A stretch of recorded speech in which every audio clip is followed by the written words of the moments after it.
materi yang pertama yaitu kita akan membahas tentang mengenal istilah hipnosis yang kali dianggap sama. Next.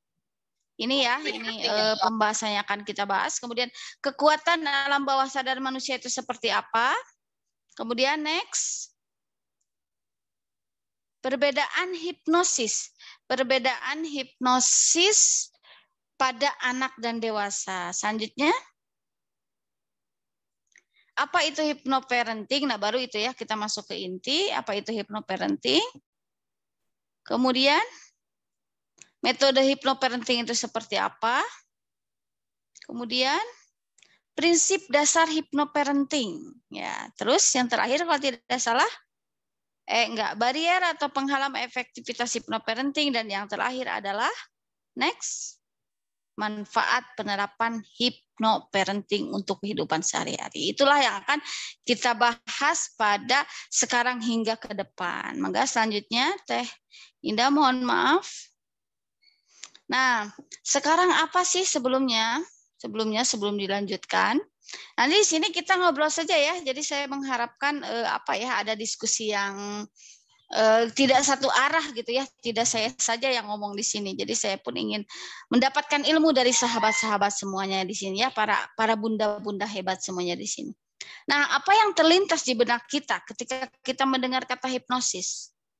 Ayo, apa sih kalau nggak ada hipnotis dan lain sebagainya, apa sih biasanya yang terlintas di dalam benak kita? Mempengaruhi. Apa? Mempengaruhi, terus apa lagi? Iya. Copet ya. Ini di chat ada copet ya. Terus apa lagi? Kurang lebih seperti itu ya, copet, uya-kuya, mempengaruhi dan lain sebagainya. Nah, kita akan sebutkan satu persatu yang biasanya sebetulnya ada di benak kita ketika kita mendengar kata hipnosis, meskipun mungkin oleh para bunda tidak diungkapkan pada kesempatan kali ini. Nah, yang pertama menakutkan. Kemudian next. Perempuan lebih mudah dihipno, katanya ya, perempuan lebih mudah dipengaruhi. Terus apa lagi? Diperdaya. Nah, ini ya yang sering kali kita anggap tentang hipnosis. Kemudian selanjutnya berbahaya. Next. Horor, katanya ya, hipnosis itu horor. Kejahatan. Terus apa lagi Teh? Next saja Teh. Rahasia, menakutkan, hilang kesadaran, bisa berubah langsung, mistis. Kemudian apalagi setelah dihipno tidak bisa bangun lagi. Kemudian yang terakhir adalah supranatural. Nah, ternyata sahabat-sahabat semuanya, apa yang kita pikirkan tentang hipnosis, semuanya ini adalah mitos. Semuanya adalah mitos. Mengapa? Karena nanti kita akan bahas sebetulnya bagaimana sih, apa sih hipnosis, hipnotis, hipnoterapi, dan hipnoterapi itu seperti apa. Nah, yang pertama, apa itu hipnosis? Nah, ketika kita sudah mendengar tadi sebetulnya mitos-mitos yang beredar di masyarakat tentang hipnosis seperti itu, sebetulnya saya ingin tanya, apa sih hipnosis itu? Ada yang tahu? Di sini apa itu hipnosis? Hipnosis ini adalah sebuah proses. Hipnosis ini adalah sebuah proses bagaimana seni memanfaatkan alam bawah sadar manusia. Nah, jadi itu sebetulnya segmentasinya, kebutuhannya itu untuk hal yang baik saja, sahabat semuanya, bukan hal yang buruk seperti untuk kriminal, mencuri, copet dan lain sebagainya, bukan seperti itu. Tapi hipnosis adalah bagaimana cara kita memanfaatkan alam bawah sadar manusia. Nah, pasti masih bingung. Masih bingung apa sih alam bawah sadar manusia Teh gitu ya, masih bingung ya. Nah, itu intinya dulu ya, kita harus pahami dulu bahwa hipnosis itu bukan hal yang jahat, menakutkan, misteri, horor dan sebagainya, tapi adalah sesuatu hal yang sangat bermanfaat untuk tubuh kita, dan itu adalah sebuah seni untuk memanfaatkan alam bawah sadar kita. Next. Kemudian apa itu hipnotis? Nah, yang sering kita ketahui adalah jarang menyebut hipnosis, tapi hipnotis ya. Ya, padahal hipnosis dengan hipnotis itu berbeda. Kalau hipnosis adalah ilmunya, kalau hipnotis adalah orangnya, operatornya, fasilitator yang melakukan hipnosis. Ibarat misalnya seorang yang memainkan piano, itu disebut apa? pianis ya. Orang yang memainkan gitar disebut apa? Gitaris. Orang yang bergerak di bidang seni disebut artis. Sama. Ini pun hipnotis itu adalah orang atau fasilitator yang melakukan hipnosis ya. Jadi kalau di sini nih yang sudah mengikuti kelas ini mudah-mudahan sekarang sudah mulai bisa tahu bahwa ternyata bukan hipnotis yang seringkali kita gunakan tapi hipnosis. Nah, gitu ya. Oke, yang selanjutnya apa itu hipnoterapi? Ada yang sering pernah mendengar atau bahkan pernah konsultasi dengan ini? Adakah? Hipnoterapi? Pernah. Waktu itu saya pernah lihat di cara melahirkan gitu ya. Oh ya, hypnobirthing ya. Iya, biar lebih tenang katanya saat proses melahirkannya gitu ya. Nah, iya betul. Nah, kalau hipnosis itu lebih umum, lebih general, itu sebuah ilmu seni memanfaatkan alam bawah sadar dalam bidang apapun itu namanya hipnosis. Kalau hipnoterapi itu khusus untuk terapi, khusus untuk pengobatan, entah itu pengobatan dalam hal apapun. Seperti ada hypnobirthing, ada hypnosleeping, ada hipnoforensik, ada hipno lainnya. Dan itu yang fungsinya untuk klinis, untuk pengobatan. Nah, itu disebut dengan hipnoterapi. Kemudian yang selanjutnya, hipnoterapis. Nah, seperti hipnoterapis pun sama, adalah orang atau fasilitator yang melakukan hipnoterapi. Gitu ya. Jadi sudah agak terbayangkan perbedaan antara hipnosis, hipnotis, hipnoterapi, dan hipnoterapis. Intinya kalau ada yang di belakangnya IST itu adalah orangnya, sedangkan yang bukannya itu adalah ilmunya, gitu ya. Kalau hipnoterapis berarti orang yang memahami ilmu hipnoterapi, kalau hipnotis orang yang mengalami ilmu hipnosis, gitu. Oke, next. Nah, sebelum kita ke hipnoparenting, biar agak terbayang, maka kita harus jelas dulu dengan hal ini. Apa sih yang tadi saya sebutkan bahwa hipnosis adalah bagaimana seni kita memanfaatkan alam bawah sadar manusia. Sahabat semuanya, bisa kita lihat di gambar yang pertama, yang itu ada gunung ya. Itu seringkali disebut dengan gunung es. Itu diibaratkan sebuah pikiran manusia. Ternyata ada yang namanya conscious mind dan subconscious mind. Conscious mind artinya pikiran sadar dan subconscious mind artinya alam bawah sadar manusia. Dan ternyata diakui atau tidak, ternyata pikiran kita, struktur pikiran manusia kita itu didominasi oleh alam bawah sadar. Yaitu coba kita lihat subconscious mind. Coba ya kita lihat yang di gunung es ini, yang bawahnya itu adalah alam bawah sadar kita. Dan yang atasnya yang muncul sedikit itu 12%, dan yang bawahnya 88% itu alam bawah sadar, yang 12%-nya itu alam sadar manusia. Dan ternyata subconscious mind atau alam bawah sadar manusia ini, mengapa sampai 88%? Karena ini meliputi hal-hal yang sering kita lakukan, kebiasaan yang kita lakukan. Di next terlebih dahulu Teh. Saya akan menjelaskan dulu biar lebih jelas. Next. Nah, udah. Nah, untuk conscious mind ini adalah cara kerjanya berkaitan dengan sebelumnya Teh belum.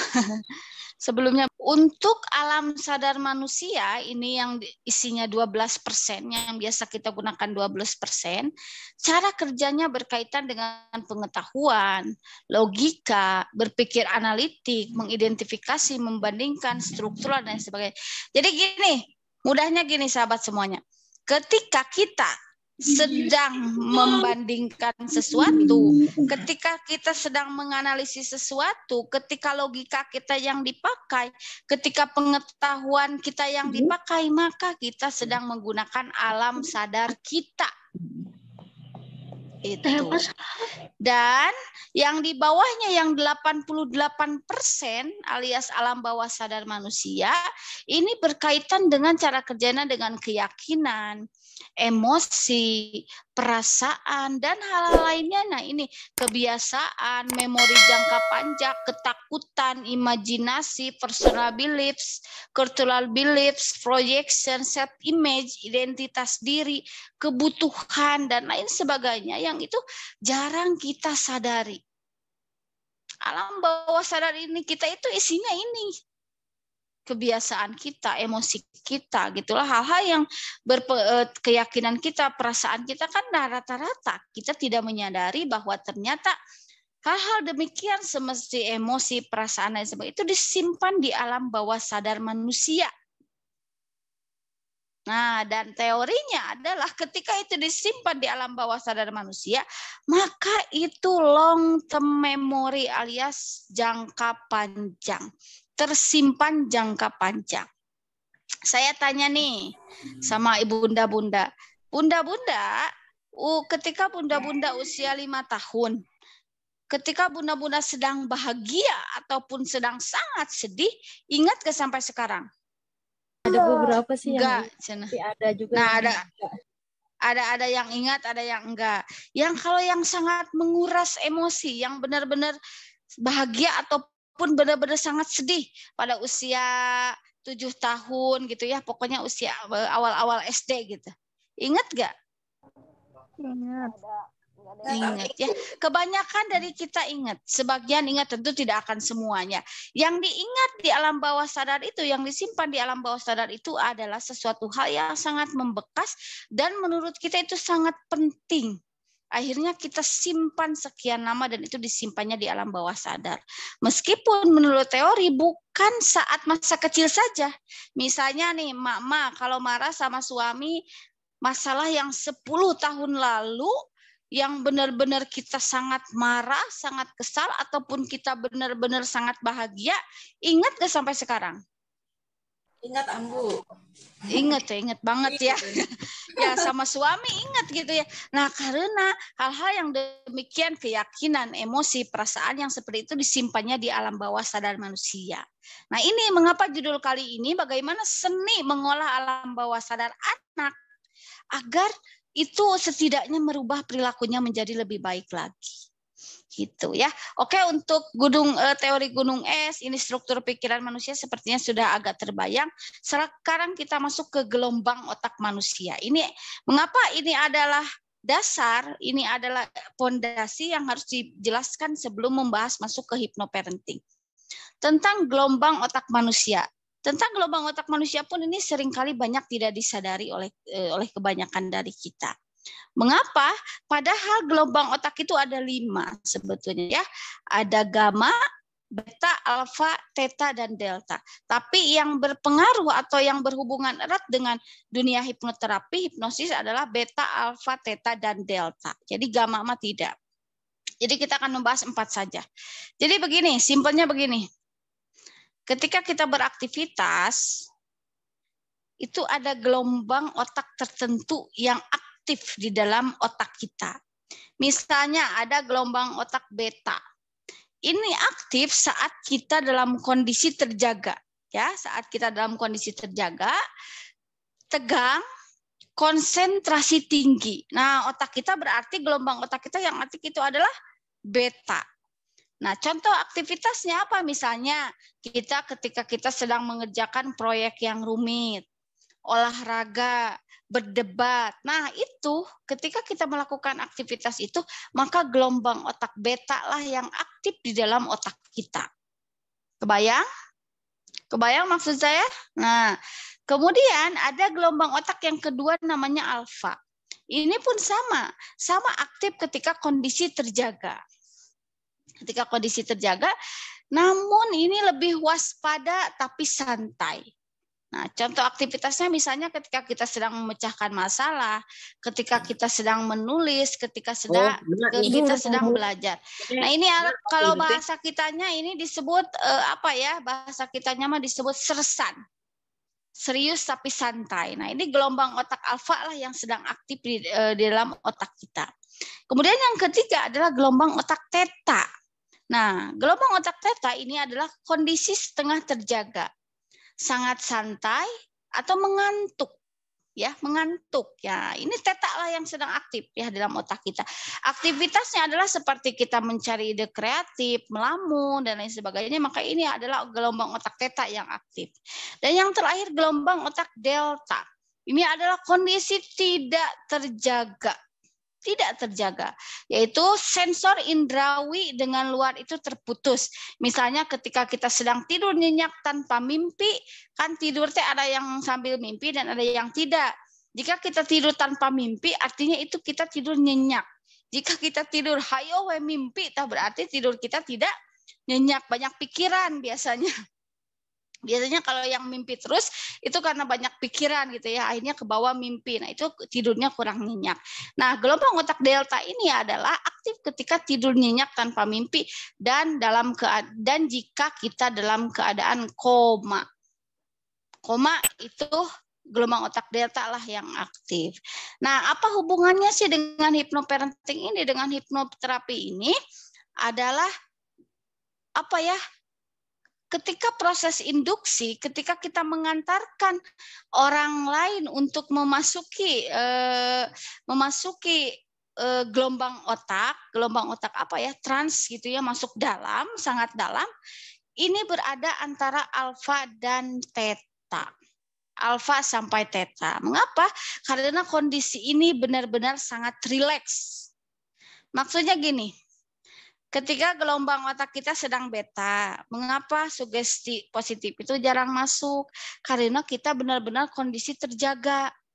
Yang ada, kalau misalnya anak kita ajak ngobrol, kita berikan sugesti positif ketika gelombang otaknya beta, yang ada debat.